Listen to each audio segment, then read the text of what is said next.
Whakataka te hau ki te uru, whakataka te hau ki te tonga. Kia mā kina kina ki uta, kia mā taratara ki tai. E hia ki ana te atakura, he tio, he huka, he hauhu, ti hei mauri ora. Haere mai ki te hui nei. Welcome everyone, I'm Christina Howard and it's an absolute pleasure to host my first webinar for Inspiring Communities, focusing on stories of change and success. What a great way to begin.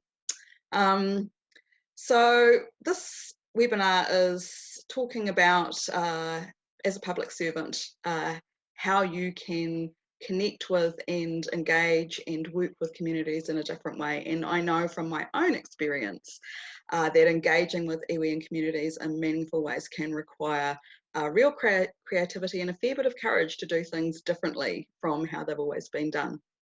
But it's definitely worth having a go, as our panelists today have all shown and experienced. What we find is that moving from consultation to collaboration and co-production unlocks the power and potential of communities. Things like local knowledge, strengths, assets, and innovation. And the result is policy and services that work more effectively for people, increased goodwill and greater trust. So today we're going to hear from 4 amazing innovators about their experiences moving from transactional to more authentic and effective working relationships between government agencies, iwi and communities. And along the way, they'll also reflect on how their experiences align with the 6 shifts that communities told us would make the most difference for them in post-lockdown Aotearoa. So you can find those on the Shaping the Future section of the Inspiring Communities website if you're interested in digging in a little bit more depth on the report and some of the examples that we've got around those. But let's get underway. So the first thing we want to do is meet the panelists. It's great to have you with us today. So let's start off with some brief introductions. Getting a little bit of feedback in the background there. I hope you're not hearing it as the audience. It could be someone's unmuted themselves. So if you have unmuted yourself, maybe just check and mute yourself again. But let's kick off, and Paul, maybe you could start with a brief introduction of who you are and what you do. Kia ora koutou. My name's Paul Jones. My home for me is Wellington, Mount Victoria, Matarangi, and I am speaking to you from my Wellington workplace, the Ministry of Business, Innovation and Employment, MB, and it's great to be here. Dai. Tēnā koutou katoa ngā mihi nui. Ko Dai Rampahau. Kia ora, Dai Ram from Mua Upoko Tribal Authority, coming to you from the amazing Horowhenua.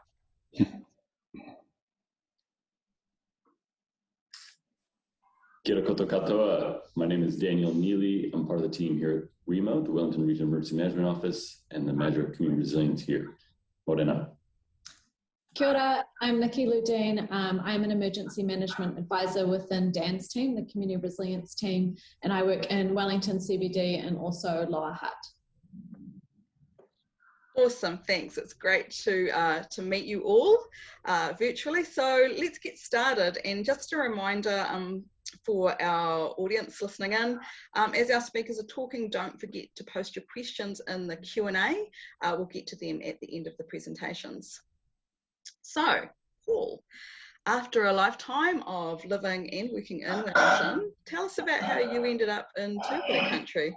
A lifetime. I've still got some of my lifetime to go, but yeah.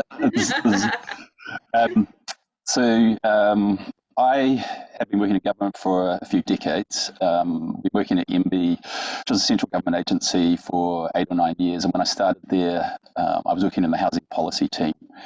And through that work, I was increasingly in contact with iwi, working with them on some housing things in Auckland and other places. And I started getting quite curious about what it would be like to be on the other side of the table in that treaty relationship. And that curiosity sort of led me to, well, the way I can find out, or one way I can find out, is actually find a way to work within one of those organizations. And that took me, after a few sort of conversations and exploring around the place, to an engagement with Tūhoe. So Tūhoe is an iwi that is in the central North Island, and a few years ago they established a treaty settlement with the Crown, and through that settlement my organisation Embedding was one of the agencies that committed to work with Tūhoe for a 40-year period to help them restore what they call mana motopaki, or maximum self-autonomy. And so that kind of gave an organisational context for me to have something to do with this iwi.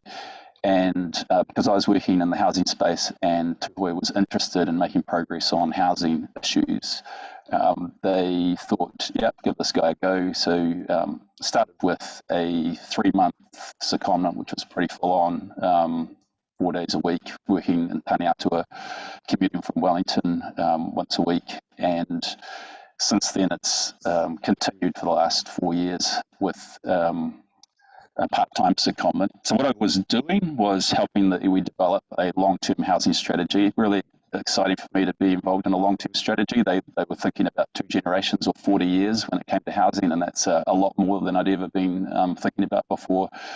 And so that led to what we would do to implement that strategy, and for me that meant I've been involved in forming some thinking and some actions around housing repair programs, and then kind of more excitedly about researching into developing hapu village lifestyles. And for me the input that I've had has been around the social side of village living, and that's around capability development, responsibility, leadership, economics, finance, land tenure. And I think through this process has been me understanding that Tūhoe don't do housing programs. It's about changing lifestyles, and for them it's about reconnecting with the whenua, reconnecting with whakapapa and whānau, and reconnecting with Tūhoe values, and putting in place the infrastructure that's going to support that lived lifestyle every day. So that's kind of a completely out of Wellington experience for me. Couldn't have got that working in my normal day job. A couple of things in terms of what it takes to do this sort of work. I think being there, doing the work in their space has been really necessary. To be immersed in that context, and it also takes time to build the relationships and trust. And some of the slides that have popped up, these are just examples of where the work can take place. So it can take place out in the field, it can take place at the marae, it can be sometimes on weekends or evenings. That particular shop there is in Ruatahuna. It's like, this is completely out of Wellington experience, this is in their place and sort of on their terms. The other thing is just needing to unlearn some of the sort of orthodox thinking that we're kind of brought up with. So learning it in their context. And I think importantly for people who work in the sort of role that I do in central government, important attributes for this sort of work are listening ability, not thinking that you need to bring the answers, having a lot of agility because you're working in a completely different environment, to a different pace, to a different rhythm, and also being able to think really long-term, intergenerationally, as well as what that might mean in terms of actions. And then the other thing I'd say is this has really helped me learn a lot of things that I wanted to start exploring around what the Crown's role in treaty partnership could be, and I've been able to bring back some of that learning into other contexts and other that I work on here in Wellington. It's given me a much more tangible understanding of the real needs of iwi, as opposed to maybe what I thought from reading academic literature or talking to other people in Wellington. A completely different view of what iwi economic development might be, for example. So yeah, that's it. I mean, feel free to come back to me and ask me more questions. Sounds like an absolutely amazing experience, Paul, and I think starting with curiosity, humility and agility, some of the things you talked about, that sounds like a great platform for any kind of engagement with iwi and community. And on that note, I think it'd be really great to hear from you, Di, about your experiences at Mo'upuku Tribal Authority. So as a pre-settlement iwi engaged with central government and engaging with central government, what have things been like from your end? Kia ora. Thank you, Paul. Thank you, Christine. I think I'd like to put a context around that first for how I got here as well, because that covers entirely the perspective that I'm going to share. So, grew up in the Taituku, left home early to go and find a career in life, had a business and corporate career, came home often to the marae and such like. My sister and my brother speak the real. I don't. I'm learning that now. I had a very corporate journey, bobbing home with a tea towel when I needed to do so. About 5 years ago, I took 4 months leave without pay. Dad said, "You've got to come home and work for your iwi." I said, "You must be joking," maybe with a couple of extra descriptives in between there. I said I'd take 4 months off, and here I am 5 years later. And I mention that because I really get what it's like being a double agent. I've truly experienced both sides of this. As a pre-settlement iwi, what I have found, if I was in the shoes of people listening today, is that the concept of capacity and capability constraints in a pre-settlement iwi are sort of hitherto unknown to mankind in anything that I've worked with previously. But what does that mean? You know, we all know that we've grown up understanding that risk and reward are flip sides of the same coin. So what we have with capacity and constraints is actually, unknowingly, our people have developed a level of agility and ability to move that's not easily seen, but I think it would be good to remember and understand that. What that means in dealing with us is that we're already up for transformation. So if we're approached on a transactional basis, we can do that. But if we're approached on a genuine partnership basis, and by that I mean we have to have the relationship first, then what I've seen here is transformation happens. And it happens right across generations and right across results outcomes. So, you know, working in partnership with schools, in 4 years, we've got 6 kapahaka tutors in every primary school and numbers of others. We now have our own regional kapahaka competition in the Horowhenua. We've got 4 groups operating at a higher regional level. They all sing more mua upoko waiatua, more tiatia. Whānau are engaged, children are engaged, attendance has gone up, etc. All those flow-on effects. So what I've seen is that, as Paul said, it's very much about perspective and mindset. It's moving away from being transactional to understanding that everything that you're dealing with when you come to us has to be relationship first and people and relationship closely second. Then the transaction and or the discussion might happen. The other thing is that because our people are jaded by their large and small dealings with the Crown, working well with a Māori authority like ourselves means that you become a ninja in helping us to help you pull levers that you'll never get access to any other way. And when we pull them with our people, the whole world unlocks to you.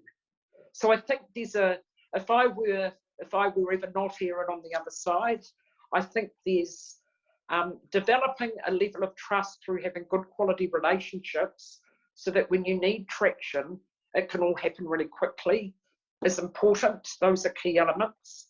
I know when I came here and people used the word colonisation, I had a physical reaction, and it's taken me probably 4.5 years to be even able to say the word out loud. It sounded like something terrible. But I think that was also my journey and perspective. So I'm not into saying you learn things in books, but if someone was really looking for a way to help their perspective, there's a lot out there. But Michael King's, you know, The Potted History of New Zealand, and some of Moana Jackson's YouTube videos are a great way to help yourself along with looking at how's my perspective lately. We look at our goals in 10,000-year timeframes. We all, 15 or 16 of us did a master's program 3 years ago, and that was simply necessity. how else were we going to create an opportunity to do 14 theses that had outcomes for our iwi, as well as that learn, as well as that travel overseas and meet a whole lot of other Indigenous people, and as well as that create a cohort. So as a result of that, we now look at our goals in 10,000 years. And that's probably the other thing to remember, is that in business, we work in 1, 3, 5, 10, maybe 20, 25-year cycles. But in iwi, we work in foreverness. And a wise person that I've met along the way said, you know, quite rightly, we're not sitting out here waiting to be fixed. We're already moving on something. So when we deal with our partners in the Crown, we have to stop in our severely capacity constrained state and readjust to work with you, which we really want to do. Fabulous. But that takes some effort. That's quite a scant resource for us. So that would probably be the key thing for me, is really understanding what an incredibly tough situation it is in a pre-settlement environment. But if you get it, and when we do partner well, the magic and the transformation is equally incredible. That's I awesome. Really support secondments as well, by the way, and we have had some, and they benefit both worlds, because you can never experience that and leave unchanged. That's awesome. Thanks, Di, for that. And we might have a chance to come back and talk a little bit about that in the chat later on. And I think it's a really fantastic kōrero that you've given, particularly highlighting the importance of relationships, that relationships actually the thing that come first, and that iwi and communities on the ground are already working on the things that are important to them. They're not sitting around waiting for government to come in and fix them or transform them. They're on that path already, and so actually working out how to connect and work with them in that way is the important thing. So let's, on that note, flip over to Dan and Nikki, because I understand you've also got some insight into building understanding and relationships with local communities. So it would be really interesting if you could tell us a bit about why and how you've been engaging and working differently with communities in the emergency management space. Sure, well, I'll kick off. And thank you, Paul and Di. Those are really amazing perspectives. It really resonates with us as well. If we could just pull up those slides, what I'm going to do is talk a little bit about what happens in an emergency event like a big earthquake or a flood, and provide a little bit of context, right? So as soon as an event happens in the emergency management space, or beforehand, emergency management systems that I represent kind of kick into gear, the official stuff. But what also happens is that everyday people generally drop everything they're doing to help their friends and their family and their whānau, because it's a very human thing to do, right? To look after each other in times of stress. And the examples up here tell that story. Here in Aotearoa, New Zealand, the Christchurch Earthquake, a bunch of university students by the thousands chipped in to help their neighbors. In the Nelson fires, that's a picture of communities coming together, a couple hundred people starting to literally looking after thousands of people across the Nelson fires. That was a spontaneous response, people coming together. Right down the road, we had our official welfare center, and they were looking at, they were looking after a dozen people a day. Here they were looking at nearly 1,000 people a day. And on the far right is a picture from the COVID-19 response. It's one of the many iwis around the country that literally self-organized in a couple of days, and they're organizing logistics up and down across the country to look after their people. And I can say that while the official response was still just trying to stand up and get an action plan out, it took us like a week and a half to get an action plan. Within then a couple of days, their entire systems were fully activated and looking after the people. And I think that what that really speaks to is that existing capability and capacity that's all around us in our communities. And that sometimes our emergency management systems and structures aren't particularly well adapted to leverage that capacity in times of stress. Part of that reason is because it makes us maybe a little bit nervous, because it's something that we can't necessarily command and control, right? So part of what our presentation here is looking at how we have changed our model to better engage with communities. So on the left, you'll see a picture from that one of our EWs that I just had up there, the wording at the top, how are we enabling, empowering, and supporting resilience? That's wording that comes from our new disaster resilience strategy. It's a national strategy, and it's part of the shift that is moving toward more of a community-led response and recovery efforts. On the right is a picture that's basically a meme. It's a funny meme. I don't know if you can fully see it, but it kind of is developed, what does an emergency manager do? And I typed that into Google one day just to kind of get some clarity on, from what does Google say we do? And that image really resonated with me because I think it really represents kind of that here to save the day, top-down structure in many ways, right? But it doesn't really tell that story of the role of communities and how they look after each other, right? So I think that speaks to the disconnect and the, in many respects, maturity of our sector or immaturity of our sector, that we're really good with the top-down stuff, but we have a ways to go in connecting with, empowering, enabling, and supporting all that capability in times of stress, right? So kind of maybe just going on to the next slide, and this actually comes from a presentation I delivered at our recent National NEMA conference on community empowerment, is the question is, if we want to ensure our emergency management systems are geared toward a community-led response, and the good thing is, this is the official wording now that is coming out of our sector, that our emergency management systems need to be geared towards a community-led response. If this is the goal, and I think it's a big step forward that our sector is starting to recognize this, the question is, how do we get there? And one of the challenges there is our sector, the majority of the people that come from our sector are really good at what they do in the top-down stuff. They come from the Army, the military, police, really structured command and control systems.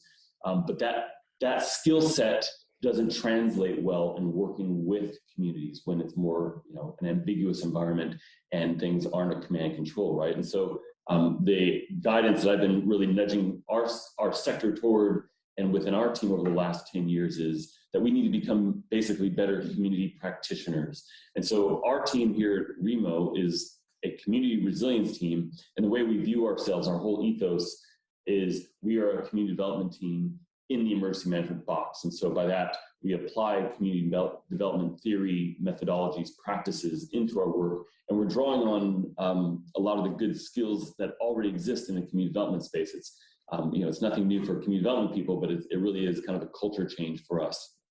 And so some of the examples that we've introduced to change the way that system works is things, for example, like yes and, right? Improv comedy.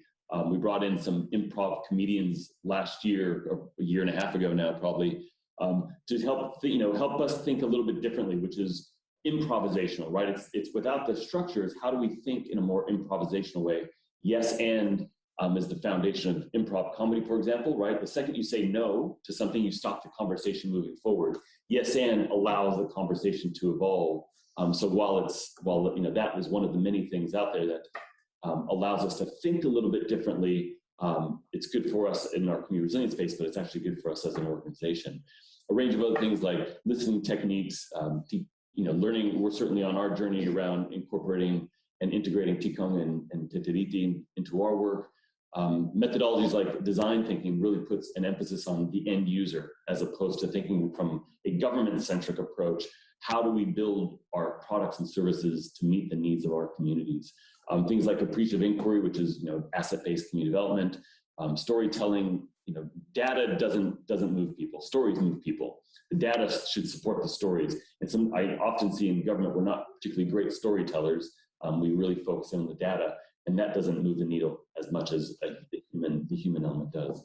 Behavioral psychology and co-design principles, those are all things that exist in different industries, particularly community development space, but it's really quite new for us in the emergency management space. And so that's one of the ways that we've been trying to adjust the system over the last decade or so, both starting in our team, but now in our organization. I think our sector is increasingly moving in that direction.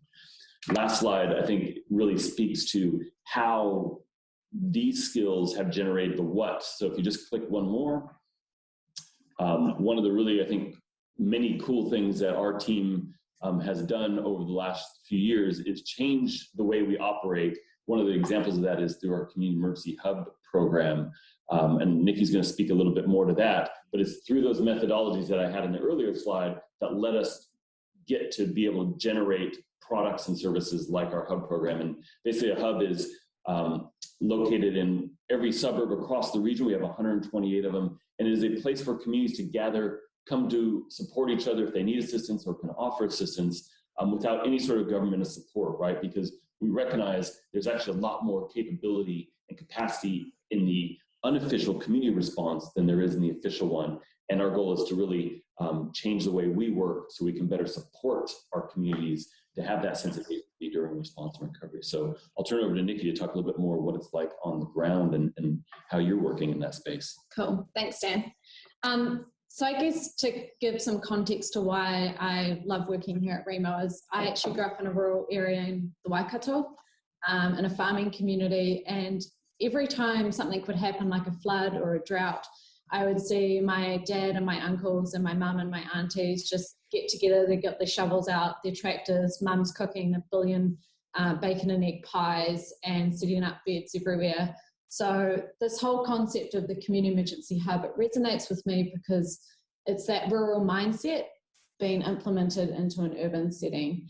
And so that's what I think is really cool about it. If you just go to the next slide, the thing is that this concept, it really builds on the good. And I think traditionally when we have engaged with communities, not just within emergency management, but all government sectors, we tend to look at what the problem is, and then we try and create a solution by identifying that problem. Instead, this community emergency hub model tries to flip that on its head, and we always start the conversation with communities around what is good here. What are the physical and social assets that you have in your community that we can build on? And so what we've done is throughout all these 128 hubs across the Wellington region is start every conversation from that place, because we always want people to leave feeling empowered. Especially in emergency management, it can be quite a scary and overwhelming topic when you're talking about disasters. So I think it's really important and really cool what this model does is it always builds on the good. And so we've gone and done some mapping in each of these communities, 128 of them across the region, and identified all the physical and social assets that each community has. If you just go to the next slide. However, with that in mind, while we do have one framework, there is flexibility built into that framework, and we do always remember that one size does not necessarily fit all. While in emergency management, a lot of the problems and the challenges that communities will face after a big, say, earthquake, for example, broken water pipes, displaced people, stressed pets, there'll be similar challenges, but you have to remember that every community will respond differently, and the solutions will be unique to that community. So I work in both Wellington CBD and also Lower Hutt. So the engagements that I do out, for example, in Moira or Petone, or the Western Hills in Lower Hutt will be completely different to the conversations that I have with some of our vertical villages in the CBD. And I think it's really important that we have that flexibility built into every touch point that we have with the community, because one size is not going to always fit all. And so it's really important that we allow for that when we do engage with communities.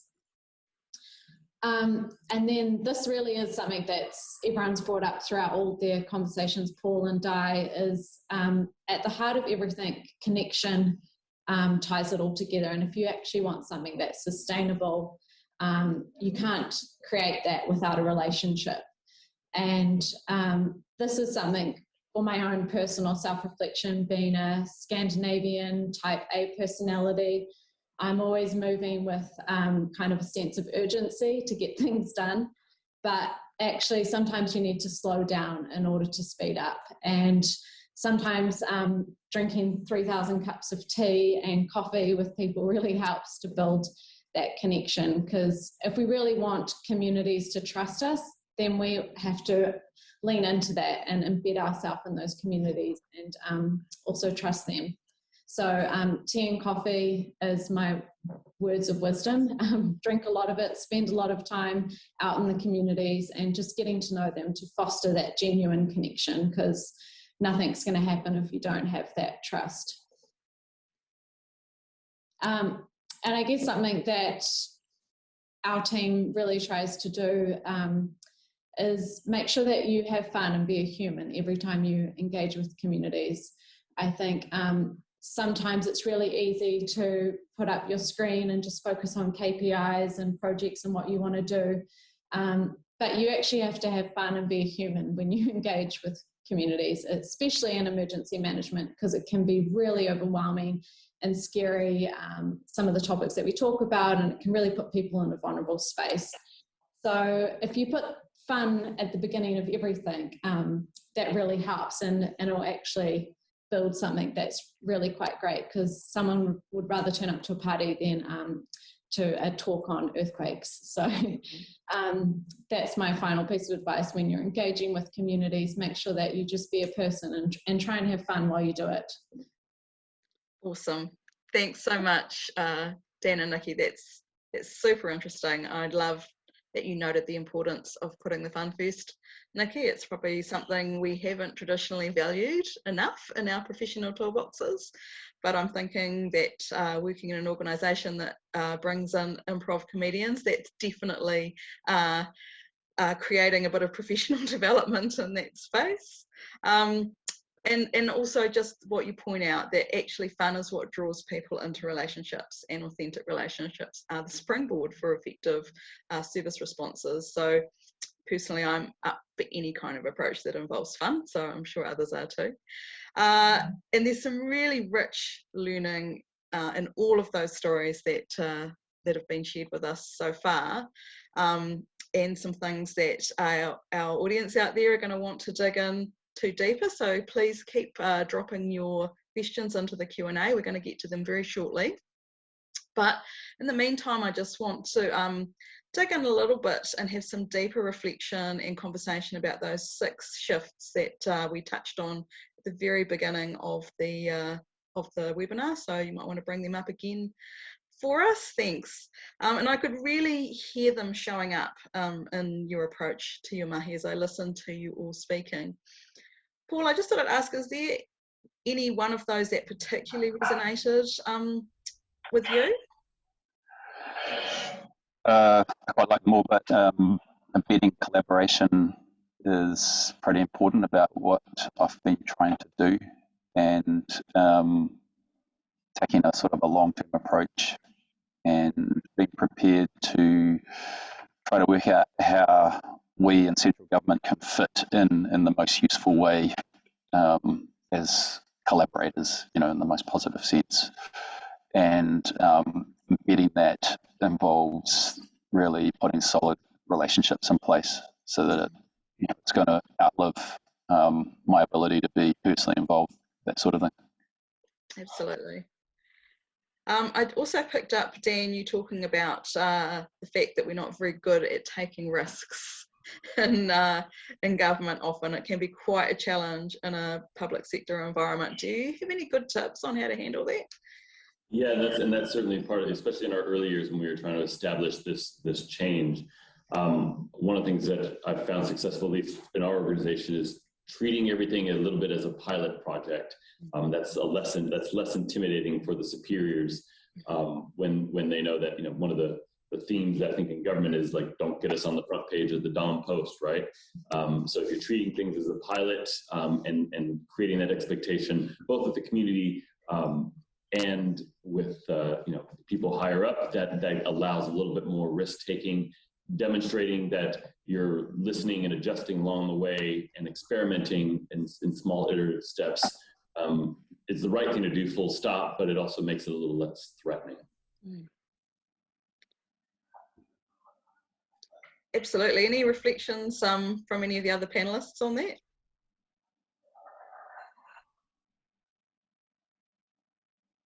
No big risk takers. Nice talking. Yeah, I was on mute. Oh, sorry, Di, I didn't see you on mute. Jump in. What's been said, particularly around embedding collaboration. It's a long-term view and it's a long-term approach that you have to take responsibility so that it's not person dependent, either at the Crown end or at our end as iwi. Yeah, I'll just add something. So what I've seen in the last few years is from a Crown side, it can be difficult for people to think about letting go of risks. So we kind of take if we hand this responsibility or risk over to you, something could go wrong and it might come back on us. From the iwi point of view, it's been, well, actually you've had 180 years and you haven't sorted it out. So why don't you just trust us, because we did this before you were here. And that's kind of a way of helping frame the tolerance a bit better, I think. Yeah, I think that's a really good point, Paul, around risk. And actually, there's a risk in continuing to do things in the same way if they're not working. So Di, I did want to come back to you. Sorry, now I didn't see you on the corner of my screen on mute there. So a question I did have for you is on that point of building local economic resilience. So that's kind of the key to social resilience, isn't it? Yes, absolutely. They're so intertwined that it's, I realised 5 years later it's probably difficult for me to see how they were ever separate. But when I thought about this today, if you like, it reminds me of what in a previous life we pursue when we think about customer centricity. So if you like, look, we need to be thinking about how we partner with iwi and our people as really being exemplary at customer centricity. That in turn enables us to unlock the capacity and capability in our own space. That helps us create personal, social, and then economic resilience. Because as Paul said, we don't think of it in terms like resilience or whatever. We think of it from people language, like having great lives, having prosperity in whatever way that means something to us. The languaging is completely different. It's people and customer centric. It's not process and transaction centric. I think that's that point about language is often a hurdle where things fall in the first instance because it doesn't connect with people. So that's probably another good thing to be thinking about and looking at if you're in government is how you're talking to people. Are you talking to them in ways that they understand? So there is lots of questions coming through, which is fabulous. And this first one is for Paul, but you may all have something to say about this. So can you talk about your experience influencing other public sector colleagues with those traits you've described of listening and not needing to bring answers and those sorts of things? It's a great one, which I think about pretty much every day. There's a couple of different approaches I would say I take. With my colleagues that pretty much don't bring their egos to their job, it's the approach is to help them orient to relationships in a way that's going to create the space which you need to be able to listen. And so those people, when I say they don't bring their egos, they don't feel like they have to be the sort of person who's going to come in with the smartest brain or the pre-prepared answer. They're the people that say, hey, I'm really open to where this might go. So that's kind of a much easier type of person to deal with. Then there's others who, through their training, and we are kind of trained in public service generally to bring answers. It's a little bit more difficult. Sometimes it's just a case of calling it as it is, and other times it's just showing by example. So really just putting a lot of effort into showcasing the sorts of relationships that we want to have more of in the future, and encouraging people to kind of feel like that's something they can do and it's not out of their reach. Awesome. Thanks, Paul. Anyone else on the panel got anything to add? Dan and Nikki, you might have had some interesting experiences working with your more command and control experienced colleagues. Yeah, so I was just thinking about how I frame this. Fair enough. I think just talking to someone, when I talked about being a human, it's all about just connecting with someone as a person, not as a role, as a title, as someone connected to a certain project. It's just stripping it back to having a conversation person to person, and stepping away from the formal settings sometimes can really help do that. I think that's what's really cool about our work in the community, is we do get to step out of this formal structure and just get to interact with communities as people. And you don't always have to have the answer, like Paul said. Communities know when you are making something up, or you're kind of sweating and trying to work around an answer. And so if you're just honest and upfront about that, and work together to come up with a solution, I find that's often a better way of going about it, rather than trying to fumble your way through a fake answer. Yeah, that's kind of my 2 cents. No, that's great. Thanks, Nikki. It's so important as public servants. You know, you're expected to be an expert. You're trained to be an expert. Expertise is part of your professional identity. So actually giving yourself permission to not always be an expert is important too, I think. So this next question builds on what you were saying earlier, Di. So do you have any particular advice on how to emphasise people and relationships in workplaces and other contexts where often those values are said to be valued, but in reality they're not? That's a great question. In the situations I've been where that's happened, I think it's important not to be frustrated or angry about it. I think, you know, we've got to be the tolerant, beautiful change we want to see. So what I have tended to do in those situations is to actually ask questions like, what would that look like if I had a video on it? You know, when have you last seen that here? So, you know, I've tried to draw out with whoever I'm dealing with at a team or an individual level, to help them sort of maybe self-discover that it might be a wee bit missing or hard to find. So that's in conversation. Yeah. Otherwise, I think you have to put work in as a team, especially a senior leadership team, defining what these values look like in action, and give each other permission to call each other out on them. And that's special work over time. It's not just a couple of times a year. Yeah, I think that's a really important reflection, Di, about the leadership that needs to be shown in these areas around, you know, how do those values actually show up? What do they look like on the ground when we're actually enacting them? And yeah, thanks for that. I think bringing that leadership perspective in is really important. Okay, so another question here. So a bit of a broader one for anyone who wants to jump in.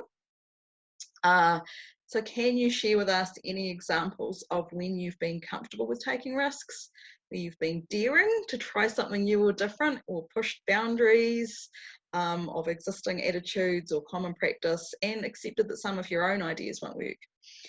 So it's sort of a double-barrel question here. In that example, how do you mentally prepare yourself for that, and what are the conditions that need to be in place for you? Anyone want to talk about their own risk-taking in their work? We can provide an example.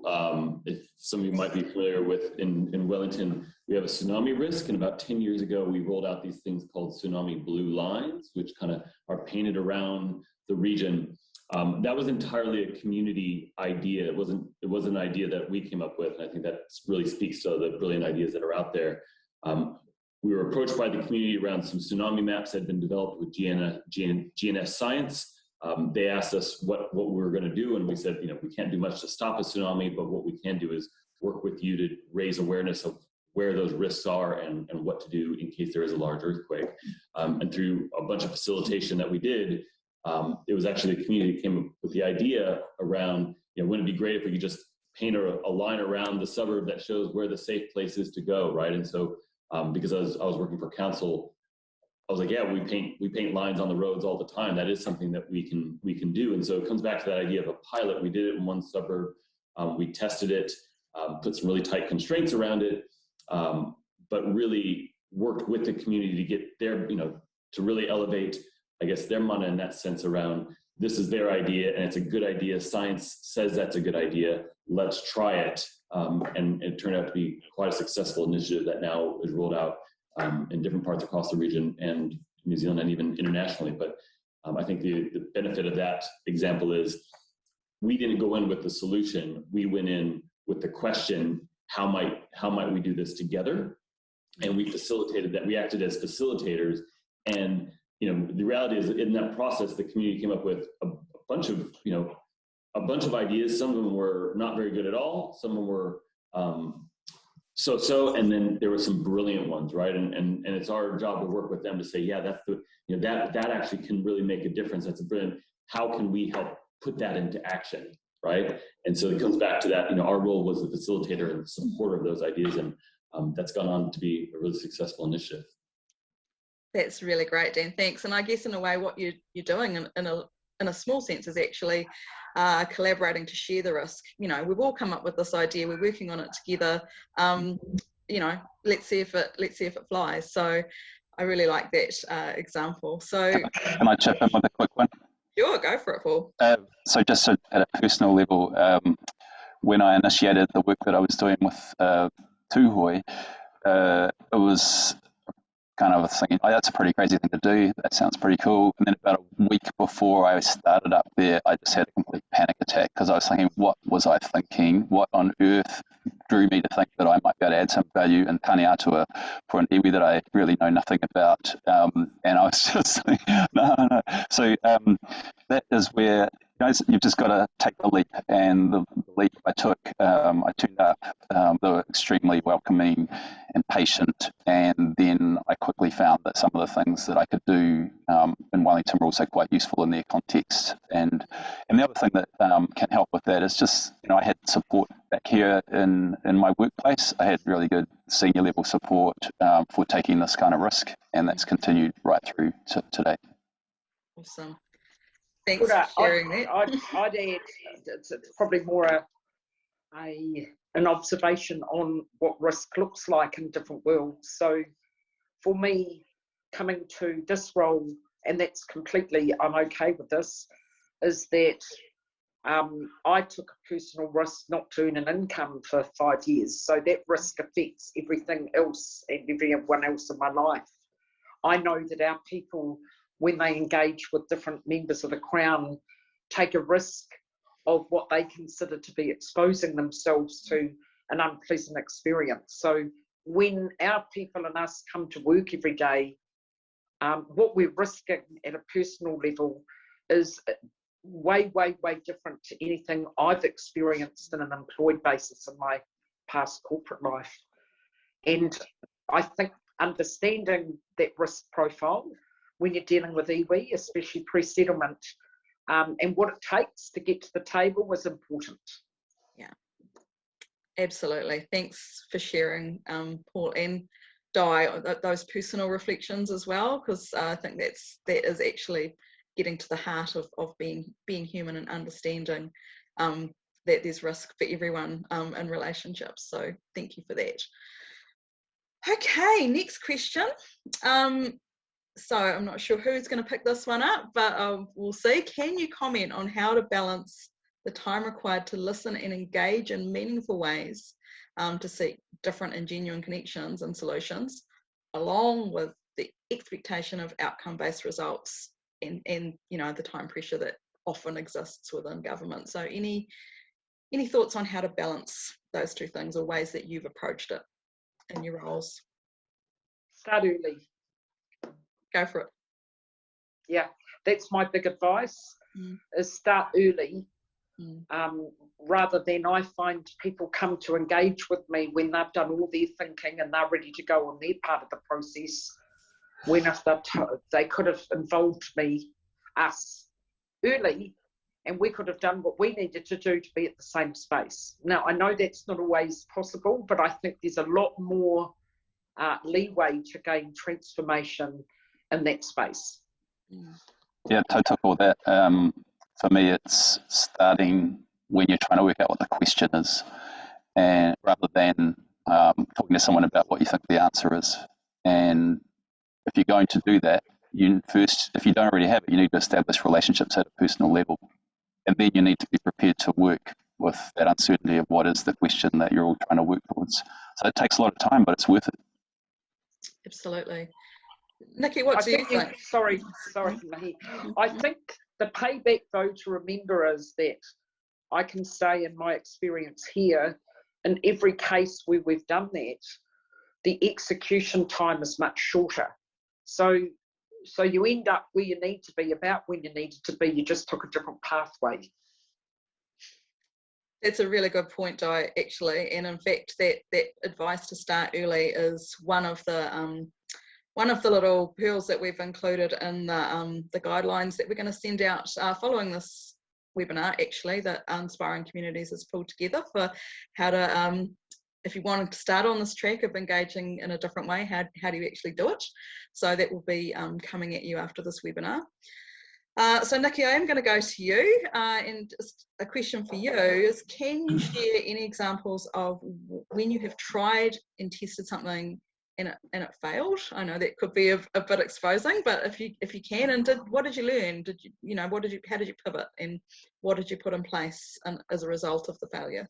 Yeah, not exposing at all. I've put on many community events and had 2 or 3 people turn up, and you constantly scratch your head and wonder, why on earth is no one turning up to my events? And I'm new and I'm early in my career, so I'm learning all the time, but it's actually going back to that basic stuff is I didn't actually invest time into those relationships, into that community. So why on earth would someone turn up to my event if they don't even know who I am? Because I didn't take the time to care enough to get to know who they were. So it's really basic stuff that I'm often learning and relearning as I go. And it's really about, if I want something that's sustainable, I have to invest my time. And it's going back to that point of slowing down in order to speed up. And talking about that point earlier around trying to get people to focus on the outcome rather than the specific KPI or the thing that you're trying to tick the box. It's what do you really want to achieve here with this community? Because nothing changes overnight. It takes time, and so we have to be patient and trust the process. So really for me, a lot of my relearnings, it's some of those basic stuff that I've talked about is investing in relationships and slowing down in order to speed up, I would say. Thanks, Nikki and Di. Actually, someone's popped that in the chat. It is actually great advice. Slow down, start early, build those relationships first, and you'll probably end up in the same place at the same time that you thought you were going to. So we are getting close to the end of our session. I do have another question, just possibly a final one. We may have time for 1 or 2 more, but we'll see. But Di, you noted the forever view that you were taking at Mo'opoko, and rather than those short cycles, and I totally tautoko that. So how do you see the opportunities for Māori to lead in that space, and what support can be provided from government side for that? Thank you. We still have an annual 3-5-year planning cycle, but when we do our visioning and our outcomes planning, we force ourselves to look at it from a 10,000-year point of view. One way that we've tried recently to engage our community partners in this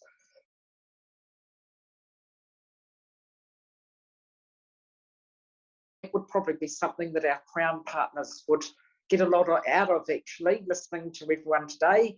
And we started off with a session about who we were that was put on by our people, our kuia, our karaua, and our wider whānau.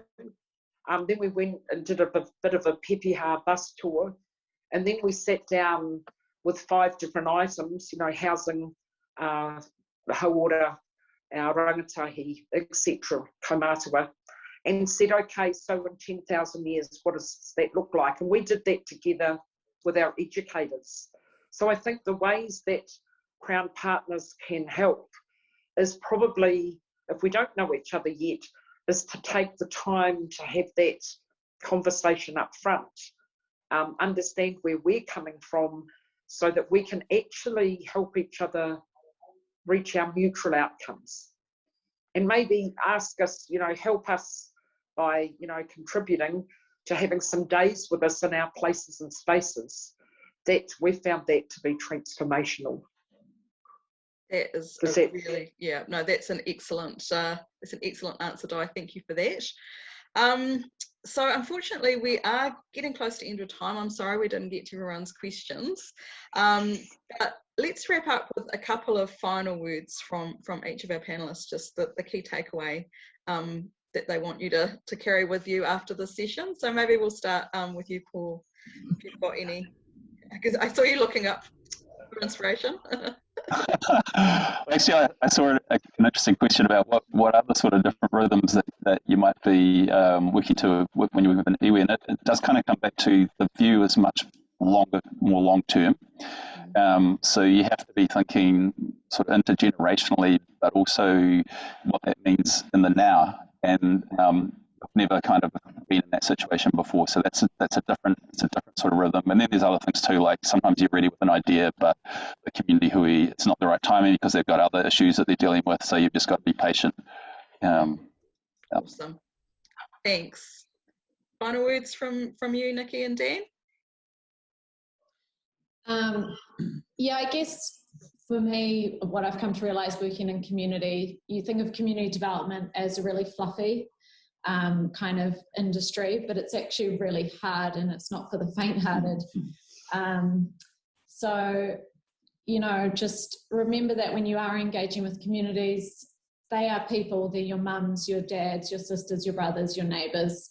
So just always remember that every time you're interacting with communities, because how would you want your parents or your brothers and sisters or your friends or whānau to be spoken to by someone from a government agency?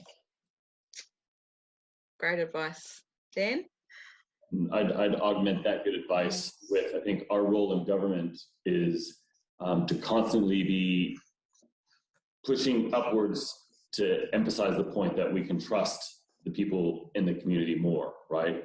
And everything we need to do should be with human beings at the center of it, and that's an easy thing to say, but shaping the systems in which we operate to account for that capacity and capability and brilliant ideas out there can be a hard sell at times, but I think that's one of the roles that we have, is to constantly nudge our systems toward that approach. Great. Di, your final thoughts? I would say be authentic personally, and in that space, bring your role to the table. He tangata, he tangata, he tangata. Kia ora. Thanks so much for that and for all of the amazing stories and examples and lessons and wisdom that's been shared this morning with us. It's been a great pleasure for me to host this, and I just want to point our listeners to another awesome collaborative virtual workshop that we have got coming up from Inspiring Communities. We've got Tamarack CEO Liz Weaver from Canada and our very own Megan Courtney from Inspiring Communities. They're going to look at collaborative governance, so key theories and ways to dive into governance and leadership components when you're actually working in those collaborative processes and collective intents that we've been talking about today. So there's limited spots for that, so please jump onto the Inspiring Communities website to find out some more. And I also just want to do a very quick plug for Inspiring Communities consultancy Paradigm. So we specialise in community-led innovation and transformation. We have a great team of associates, and I say that knowing that I am one of those, but I have a really amazing group of colleagues, and we can support you with planning for authentic collaboration, policy development, co-design and transformation projects. So that's quite enough from me. A big ngā mihi again to our panelists and to our audience, and I'll just close us with a karakia. So, unuhia, unuhia, unuhia ke te uru tapunui, ke wātea, ke mama, te nākau, te tinana, te wairoa I te ara tangata. Ko I rai rongo, whakaira aki ki runga. Kia tina, tina. Haumi e, hui e, tae ki. Go well, everyone. See you next time. Mā te wā.